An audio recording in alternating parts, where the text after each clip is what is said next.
নির্বাহী আদেশে খালেদা বিদেশ গেলে মানতে হবে আইনি প্রক্রিয়া, বললেন আইনমন্ত্রী।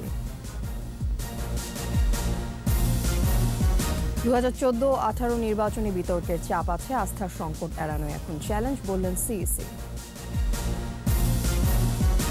এগিয়ে যাচ্ছে উড়াল ও পাতাল মেট্রো রেলের কাজ, 2030 সালের মধ্যে শক্তিশালী নেটওয়ার্ক গড়ার পরিকল্পনা। শেষ মুহূর্তে অর্থায়ন বিল পাশ, অচলাবস্থা এড়ালো বাইডেন সরকার।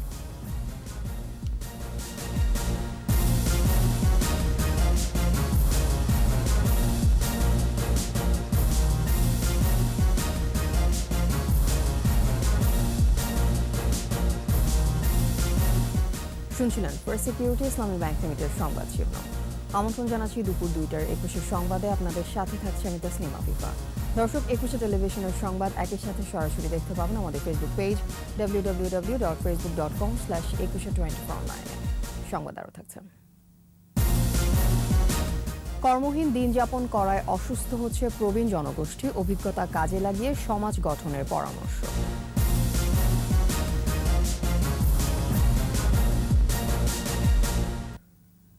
খালেদা জিয়ার বিদেশে চিকিৎসার বিষয়ে আবেদন আজকের মধ্যেই নিষ্পত্তি করা হবে বলে জানিয়েছেন আইনমন্ত্রী আনিসুল হক। তবে নির্বাহী আদেশে যদি বাইরে যান সেক্ষেত্রে আইনি প্রক্রিয়ার মধ্যে দিয়ে যেতে হবে বলেও জানান তিনি। নির্বাহী আদেশে বিদেশে যেতে গেলেও আইনের প্রক্রিয়ার মাধ্যমে সেই নির্বাহী আদেশ দিতে হবে, আইনের বাইরে কোনো নির্বাহী আদেশ হতে পারে না। 2014 ও 2018 নির্বাচনে বিতর্কের চাপ ইসিতে পড়েছে বলে মন্তব্য করেছেন প্রধান নির্বাচন কমিশনার কাজী হাবিবুল আউয়াল। সকালে রাজধানীর আগারগাঁওয়ে ইউএনওদের নির্বাচনী প্রশিক্ষণ উদ্বোধনী অনুষ্ঠানে তিনি এ কথা বলেন। তিনি বলেন, আগামী নির্বাচন নিরপেক্ষ ও সুষ্ঠু করার চ্যালেঞ্জ হাতে নেওয়া হয়েছে। আস্থার সংকটই নির্বাচনে আসল সংকট মন্তব্য করে প্রধান নির্বাচন কমিশনার বলেন, সেটা যেন তৈরি না হয় সেজন্য দায়িত্ব পালনের সজাগ থাকতে সংশ্লিষ্ট কর্মকর্তাদের নির্দেশ দেওয়া হয়েছে।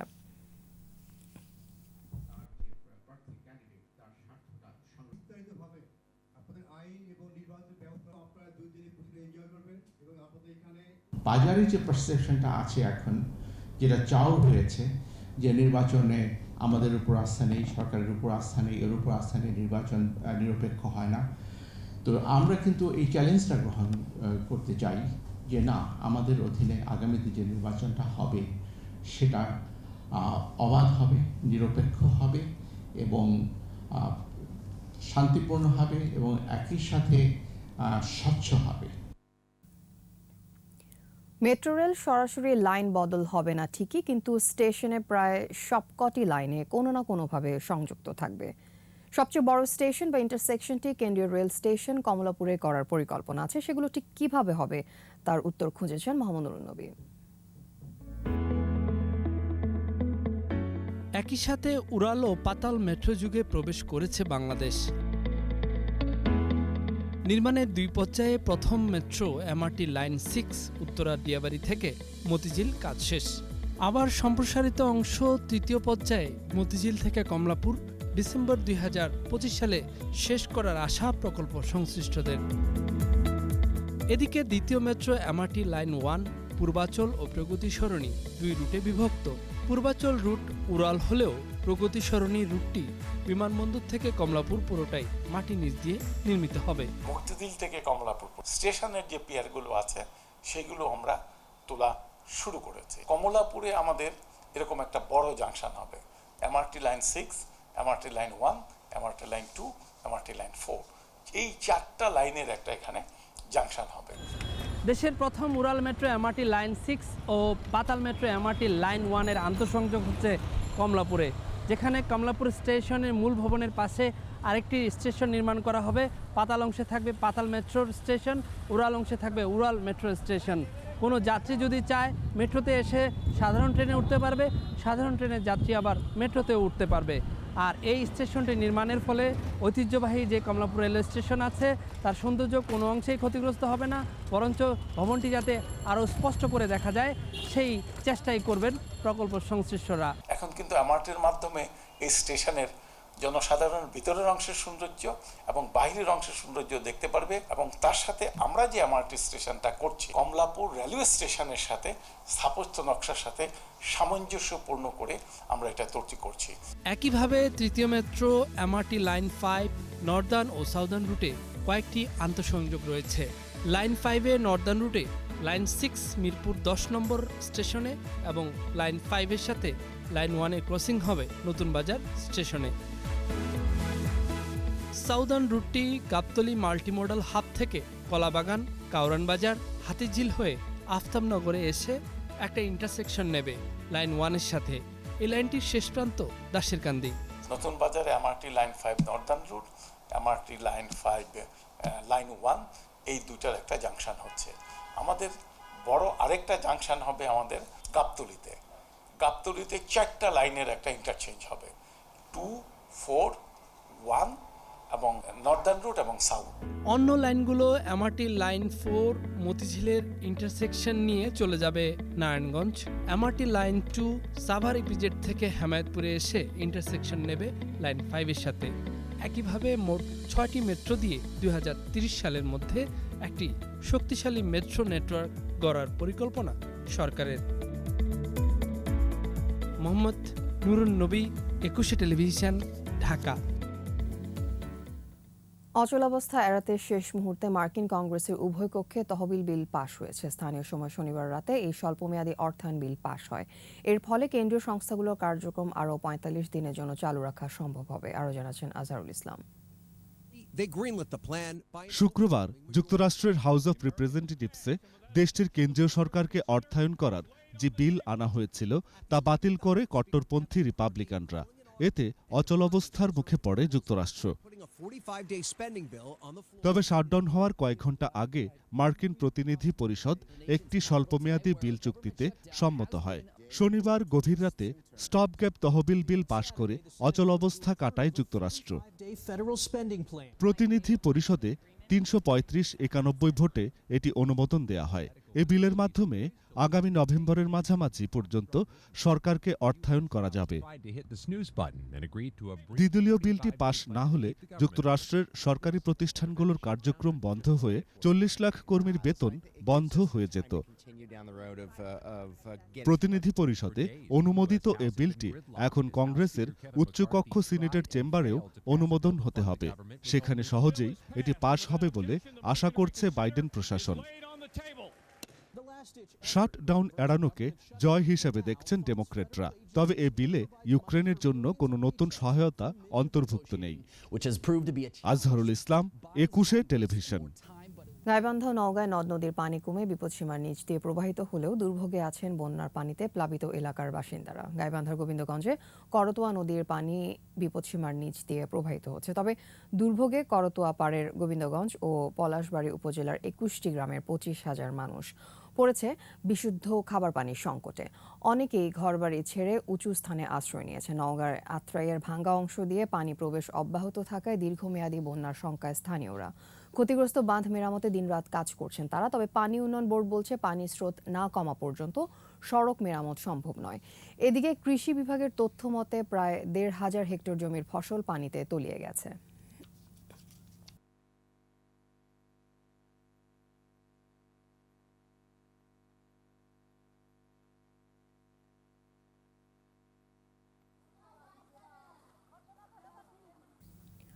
চট্টগ্রামের রাউজানে চাঞ্চল্যকর কলেজ ছাত্র শিবলি সাদিক হৃদয়কে অপহরণের পর হত্যার ঘটনায় প্রধান আসামি উচিংথোয়াই মার্মা এবং তার সহযোগী ক্যাসাই অং চৌধুরীকে গ্রেফতার করেছে র্যাব। ভোররাতে কর্ণফুলী থানাধীন নতুন ব্রিজ এলাকা থেকে তাদের গ্রেফতার করা হয়। প্রাথমিক জিজ্ঞাসাবাদে তারা শিবলিকে হত্যার বিষয়টি স্বীকার করেছে। গত 28 আগস্ট শিবলিকে অপহরণের পর দুর্বৃত্তরা 1 সেপ্টেম্বর পরিবারের কাছে 2 লাখ টাকা মুক্তিপণ আদায় করে। ওই ঘটনায় নিহতের পরিবার রাউজান থানায় মামলা করলে 2 জনকে আটক করে পুলিশ। রাউজানের কদলপুরে একটি মুরগি খামারে ম্যানেজার হিসেবে কর্মরত ছিলেন শিবলি।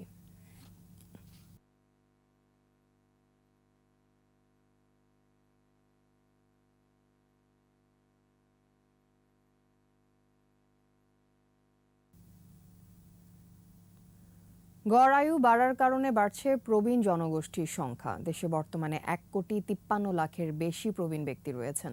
2050 সাল নাগাদ এ সংখ্যা পৌঁছাতে পারে 4.5 কোটিতে। বিপুল এই জনগোষ্ঠীর বড় অংশই সাধারণত কর্মহীন জীবনযাপন করেন, যে কারণে দ্রুত অসুস্থ হয়ে পড়েন তারা। অথচ প্রবীণদের অভিজ্ঞতাকে কাজে লাগানো গেলে তা হতে পারে দেশ ও সমাজ গঠনের এক সহায়ক শক্তি। রিপোর্ট মফিউর রহমানের।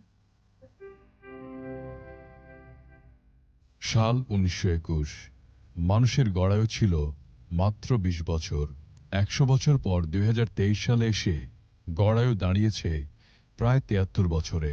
এর পেছনে কাজ করেছে যুদ্ধবিগ্রহ, মহামারী কমে যাওয়া, চিকিৎসা বিজ্ঞান, খাদ্য নিরাপত্তা, রাষ্ট্র ও সমাজ ব্যবস্থার উন্নয়ন সহ জনসচেতনতা বৃদ্ধি। মানুষের গড়ায়ু বাড়ার কারণে ষাটোর্ধ্ব বা প্রবীণ মানুষের সংখ্যা ক্রমশ বাড়ছে। জরিপ বলছে 2001 সালে দেশে মোট জনসংখ্যার 6.23% ছিলেন প্রবীণ জনগোষ্ঠী।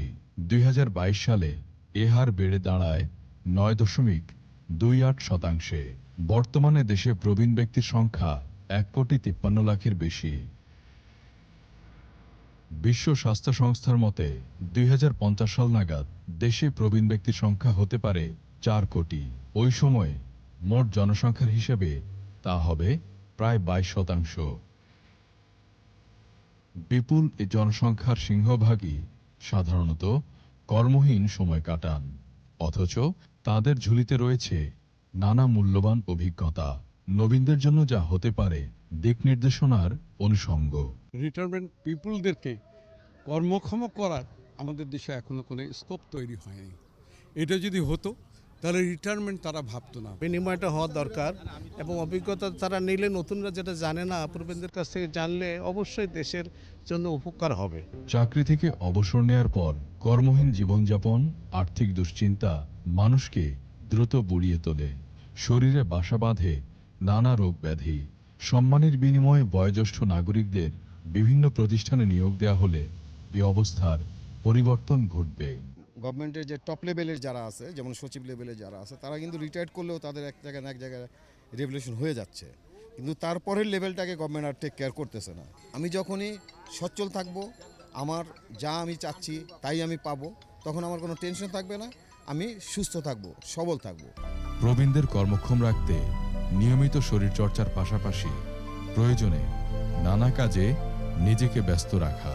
65 ইয়ার্সের পরে স্ট্রেস কমায় সে যদি একটা পরিকল্পিত জীবনের ধারায় চলে, সে অনেকদিন সুস্থভাবে জাতি, দেশ এবং মানুষের জন্য কল্যাণ করে যেতে পারবে। রিটায়ার করার পরে আরও বেশি মুভমেন্ট বাড়াইতে হবে, একটু হাঁটাহাঁটি করা, বাজারে হেঁটে যাওয়া, একটু ফিজিক্যাল এক্সারসাইজ করা, যোগব্যায়াম করা, এগুলো করলে পরে তার সব কিছু পরিপূর্ণ থাকবে। অবসরের পর অলস জীবন নয়, বরং প্রাণবন্ত কর্মচঞ্চল থেকে নিজের অভিজ্ঞতা দিয়ে সমাজ ও দেশকে ঋদ্ধ করবেন আমাদের অগ্রজরা। তাদের হাত ধরেই এগিয়ে যাবে সমাজ। মফিউর রহমান, 21 টেলিভিশন, ঢাকা। গোপালগঞ্জে অনাবাদি পতিত জমি এবং জলাবদ্ধ বিলে ডালি পদ্ধতিতে সবজি ও মশলা জাতীয় ফসল উৎপাদন করে সাড়া ফেলেছে স্থানীয় কৃষি বিভাগ। টুঙ্গিপাড়া বালাডাঙ্গা গ্রামের পূবের বিলে প্রধানমন্ত্রী শেখ হাসিনা পৈতৃক জমিতে হচ্ছে সবজির আবাদ। নতুন এ পদ্ধতির চাষাবাদে উদ্বুদ্ধ হচ্ছেন স্থানীয় কৃষক। গোপালগঞ্জ প্রতিনিধি একরামুল কবিরের রিপোর্ট, জানাচ্ছেন মাসুম আলিসা।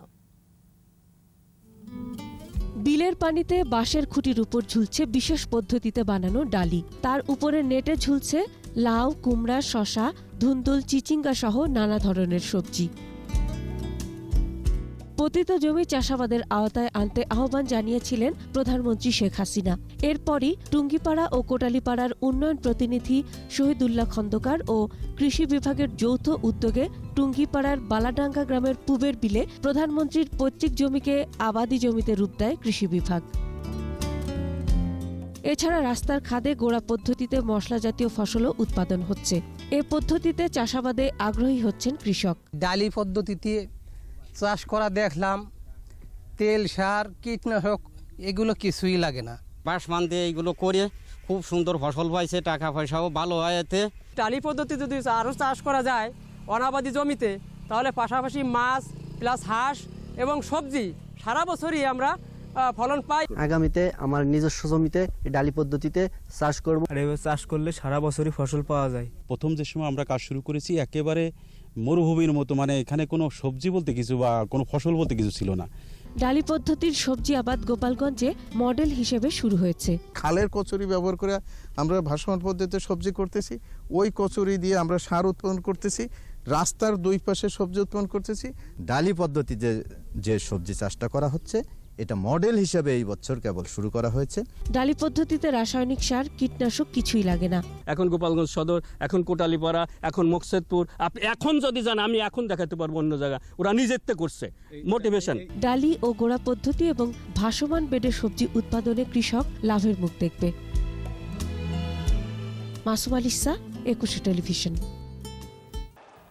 আগামী 13 অক্টোবর মুক্তি পেতে যাচ্ছে হাজার বছরের শ্রেষ্ঠ বাঙালি জাতির জনক বঙ্গবন্ধু শেখ মুজিবুর রহমানকে নিয়ে তৈরি বায়োপিক মুজিব একটি জাতির রূপকার। সকালে রাজধানীর একটি হোটেলে এ বিষয়ে এক অনুষ্ঠানে একথা জানান তথ্য ও সম্প্রচার মন্ত্রী ডক্টর হাসান মাহমুদ।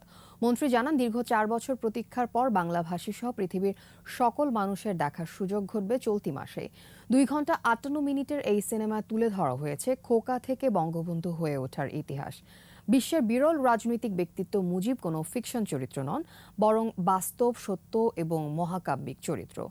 দেশমাতৃকার মুক্তির মহানায়কের জীবনী ভিত্তিক এই সিনেমা শেষ হয়েছে 75-এর 15ই আগস্ট দিয়ে।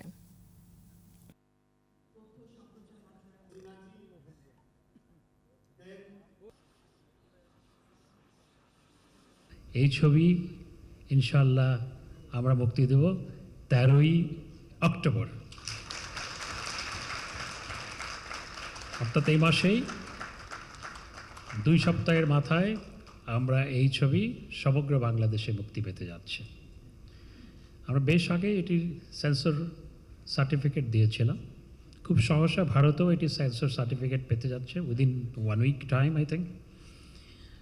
সুতরাং আমরা প্রথমে বাংলাদেশে মুক্তি দিতে চাই, কারণ বঙ্গবন্ধু এই বাংলাদেশের রূপকার। শেষ করছি দুপুর 2টার 21 সংবাদ। যাবার আগে ফার্স্ট সিকিউরিটি ইসলামী ব্যাংক লিমিটেড সংবাদ শিরোনামগুলো আরও একবার। নির্বাহী আদেশে খালেদা বিদেশ গেলে মানতে হবে আইনি প্রক্রিয়া, বললেন আইনমন্ত্রী। 2014-18 নির্বাচনে বিতর্কের চাপ আছে, আস্থার সংকট এড়ানো এখন চ্যালেঞ্জ, বললেন সিইসি।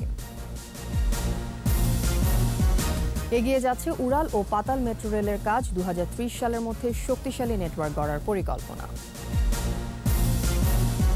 শেষ মুহূর্তে অর্থায়ন বিল পাস, অচলাবস্থা এড়ালো বাইডেন সরকার।